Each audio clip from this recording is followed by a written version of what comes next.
जिस तरह तैयारियां हो रही हैं तौसीफ साहब, मतलब टीम्स तो अपनी तैयारियां कर रही हैं, बट जिस तरह फैंस तैयारियां कर रहे हैं और एक वाकई ये एक ओकेजन बन जाता है। कल ऐसा लग रहा था जैसे चांद रात मना रहे हैं लोग, और आज ईद का दिन। मेरी तैयारी भी चेंज हो गई है। वो वैसे वो हाँ बिल्कुल गिरगिट की तरह रंग बदल रहे हो भाई, मतलब क्या मतलब? अगर रंग बदल के पाकिस्तानी रंग में आए हैं तो कबूल है। हाँ, ये बिल्कुल सही है। बट आई होप कि ये पहनने के बाद अब पाकिस्तान जीत जाए, वरना मैं फिर हाँ इंशाल्लाह। और आज भारत में सबको पता होगा ना वो शाम गरीबा मनाए भारतीय जो है। इंशाल्लाह मनाएंगे। जी देखिए मैं आपको बताऊं, ये टूर्नामेंट है ये दो टीमों का, बाकी कुछ भी नहीं है। हकीकत ये है कि साउथ अफ्रीका को आप नहीं रूल आउट कर लेते? नहीं, मैं जीत हार की बात नहीं कर रहा। अच्छा, मैं ये इस उसको वेटेज क्या कितना वेट है इसमें सारे में, ये दो टीमों में का वेट है पूरा जो है आपका टूर्नामेंट इसी पे रहता है।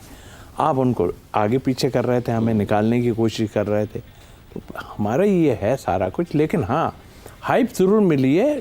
एक्चुअल क्या है कि देखें, दुनिया में इतने लोग अब वर्क करते हैं, हर किसी पे कर लेते हैं, पकड़ लेते हैं उसको किस तरह करना है किस तरह नहीं, सारा जिसे हम कहते हैं होमवर्क वाली बात। बिल्कुल। लेकिन आप क्यों नहीं कर पाते? क्या वजह क्या है आपके प्रॉब्लम?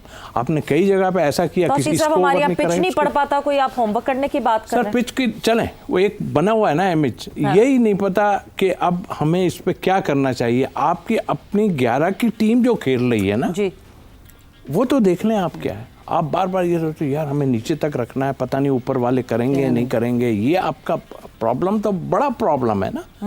तो आप जब इसमें ही फंसे रहेंगे तो अब कौन सी इस 2020 में मैंने न्यूजीलैंड को देखा है कि उसके पास बड़े बैकअप में नीचे बैटर्स हैं बहुत बड़े हिट करने वाले। आप बैटिंग ऑर्डर को भी नहीं चेंज करते बीच में कि बैटिंग ऑर्डर को रिड्यूस हो ओवर, तो आपको बैटिंग ऑर्डर को तो शफल करना ही पड़ेगा यार। कोई भी हो आपका प्लेयर जाने वाला, आपको शफल करना पड़ेगा। फ़हीम अशरफ वो एंड में जा रहा है, उसने जाके मार दिया, आप जीत गए, वरना वहीं ख़त्म हो गया था सारा हिसाब किताब आपका।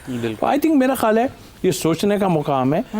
कोच को ये ना सोचे कि मुझे जो है उस्मान को ही खिलाना है। भाई उस्मान को क्यों खिलाना है, बात ये नहीं है। असल बात ये, अगर आपने कमिटमेंट की हुई है किसी ने भी उसके साथ, तो बाहर क्यों किया था, पहले खिलाते ही रहते फिर उसको। तो आई थिंक मेरा ख्याल है कि आपको फेयर काम करना चाहिए। आपको अगर ऐसा फील होता है कि फरहान से हम कीपिंग करा लें, क्यों उमर अकमल नहीं करता रहा, करता रहा है। लेकिन जो नेचुरल है ना वो नेचुरल है। नेचुरल में फिर वहाँ दूसरी चीज़ें आ जाती हैं, फिर रिजवान आपका बाहर हो जाता है और फिर उसमें हम और आप कुछ नहीं कर सकते। 3 विकेट कीपर हैं अभी, आप देख लें। अगर फरहान नहीं कर सकता कीपिंग तो YW उसके आगे लिखा जाता है, फिर नहीं लिखना चाहिए। ये चीज़ें नहीं, मैं यहाँ पे देखें, थप्पड़ से डर नहीं लगता साहब, प्यार से लगता है। मैं ये बात करना चाहता हूँ यहाँ पे। तौसीफा ने बड़ी अच्छी बात कही है।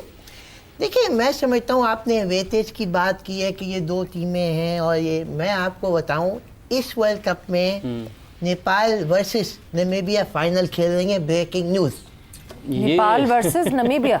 क्या नाश्ता करके आए आप क्या? नहीं सर, ये अंदर की बात है, अंदर की खबर यार। आप ऐसे तो ना फाइनल खेल, ये यहीं का फाइनल खेल। देखिए पता चल, आप ऐसे तो ना थे, अब हो गए हालात। हो सकता है ये 2020 में कुछ भी 68 बरस की उम्र में ऐसे हो गए। या मैं अब आपकी बात है, मैं ऑनेस्टली अभी चूँकि मुझे लाने वाले भी जावेद भाई हैं, डेब्यू कराने में भी 2 ही आदमी का हाथ था, मुश्ताक मोहम्मद साहब और ये, जो मैं 2 दिन के अंदर टेस्ट मैच खेल गया घर से आन के।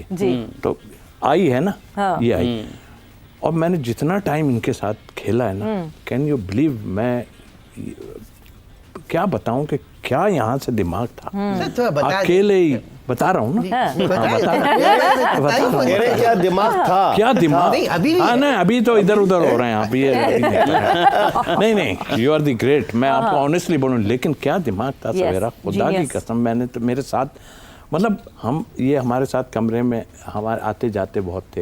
ये जावेद भाई हमारे साथ बहुत थे। ये शख्स ऐसी प्लानिंग करता था। अब मैं 2 किस्से आपको सुनाऊंगा, होगा लंबा, लेकिन एक लंबा होगा उसमें। गावस्कर जो था। अच्छा, इस किस्से के लिए हम थोड़ा सा होल्ड करवाते हैं, इसलिए क्योंकि जो है इस वक्त कादिर ख्वाजा, बिल्कुल बहुत जरूरी है, इस वक्त कादिर ख्वाजा जो है वो हमारे साथ मौजूद है। एंड टीम मीटिंग जो है वो इख्तिताम हो गया टीम मीटिंग का। क्या खबरें आ रही हैं कादिर, क्या चेंजेस हम एक्सपेक्ट कर रहे हैं या चेंजेस नहीं एक्सपेक्ट कर रहे हैं? What's the update?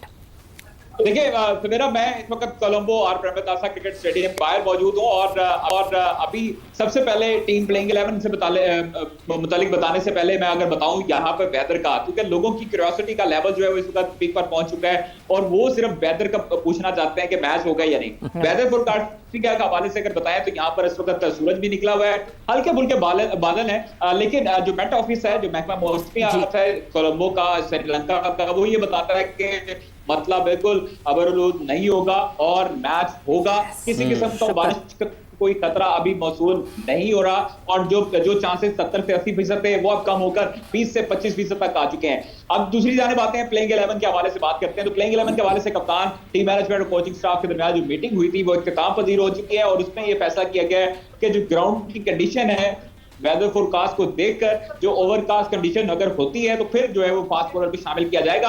अलबत्ता सेम प्लेइंग 11 अभी जो जराए बताते हैं कि सेम प्लेइंग 11 के साथ हम इंडिया के खिलाफ मैदान में उतरने जा रहे हैं। और एक चीज ये भी तजवीज आई है, ये भी बात डिस्कस हुई है कि जिस सरप्राइज पैकेज के लिए जिस जो मिस्ट्री स्पिनर है उसकी तैयारी कर रही है इंडियन टीम, जिसकी सूर्या कुमार यादव भी रुक के प्रैक्टिस करवा रहे हैं, उसको शायद आराम करवा दिया जाए। उस्मान तारिक की मैं बात कर रहा हूं, ओके ठीक है कादिर, आप हम ये कहते हैं ना नेले पे दहला, तो आप सरप्राइज के ऊपर सरप्राइज डाल देते हैं। आपका बहुत शुक्रिया, आप अपडेट कर रहे हैं, आपसे अपडेट्स हम लेते रहेंगे। लेकिन सवेरा ये क्या उस्मान वाले से इतनी हाइप है और उस्मान तारिक को ही अगर ना खिलाया जाए तो ये क्या हो सकता है? पहले किस्से की तरफ जाएंगे या इस पर जवाब लेंगे हम? इस पे पहले एक जवाब ले लेते हैं। उस्मान तारिक को खिलाएंगे। हाँ? आप देख लीजिएगा अच्छा। जब टीम 6 बजे टॉस होगा आप देखिए ये चल क्या रहा है ये? कश्मकश है देखिए भाई। वो जो वहाँ बैठे हैं ना उनको ज़्यादा आइडिया कि क्या, अब उन्होंने पहले ट्रक की बत्ती के पीछे लगाया अब उसके बाद जो है उन्होंने ये कर दिया, अब उस पर फिक्र होंगे अब किसको खिलाएंगे, उसके लिए प्रैक्टिस कर रहे हैं ना फिर इंडियन। ये तो मेरा ख्याल है कि वो बेहतर समझते हैं पिच और ये वो वहाँ पे। आप तो यहाँ बैठ के बता देते हैं, वहाँ की तो छोड़। सर हम तो उड़ती चिड़िया के पर गिन लेते हैं, लेकिन बात वही है 2 पर होते हैं नहीं, ना? छोटे छोटे और भी ज्यादा होते हैं उसके आप छोटे। वैसे जब ऑपोजिशन टीम किसी एक प्लेयर के ऊपर इतना काम कर लेती है, इतना काम कर, ऑब्वियसली वो प्लेयर भी अंडर प्रेशर होता है। क्या इसकी एक ये स्ट्रैटेजी हो सकती है कि आप ऑन द गिवन डे कहें कि चलो जी इसको हटा ही देते हैं साइड पर, इसको अभी नहीं खिलाते, ऐसा होता है? आई डोंट थिंक सो कि क्योंकि आपको पता होता है आपके की प्लेयर्स कौन से हैं और आपको ये भी पता होता है आप उन पे प्रिपरेशन किस तरह करके जानी है। तो आई थिंक ये कोई इतना बड़ा डिसीजन नहीं होगा। और इस टाइम उस्मान तारिक तो बड़ी अच्छी फॉर्म भी लगी हुई है, विकेट्स निकाल रहे हैं, तो आई थिंक हमें तो उनकी फॉर्म से फायदा लेना चाहिए। एक फास्ट बॉलर ऐड पढ़ना पड़ा तो किस पे करेंगे? खैर वो कॉम्बिनेशन पे हम आएंगे और डिस्कस करेंगे। आपके किस पे पूरे उसमें किस्सा सुनाऊंगा मैं। वापस एक ही आदमी मैंने लाइफ में देखा है जो अंडर प्रेशर नहीं होता। हाँ। ये आप क्या? लोगों की तो मिली भगत है, ये जो है ना तारीख बोलती है, ऐसी बात होती है, तारीख बोलती लेकिन ये अभी जावेद जो है भाई इकबाल भाई के अंडर प्रेशर है, इतने दिखाई दे रहे हैं। ये डिनर पे लेके जाएंगे तौसीफ भाई ने आज इनकी इतनी तारीफ की। आज है। मेरी तरफ से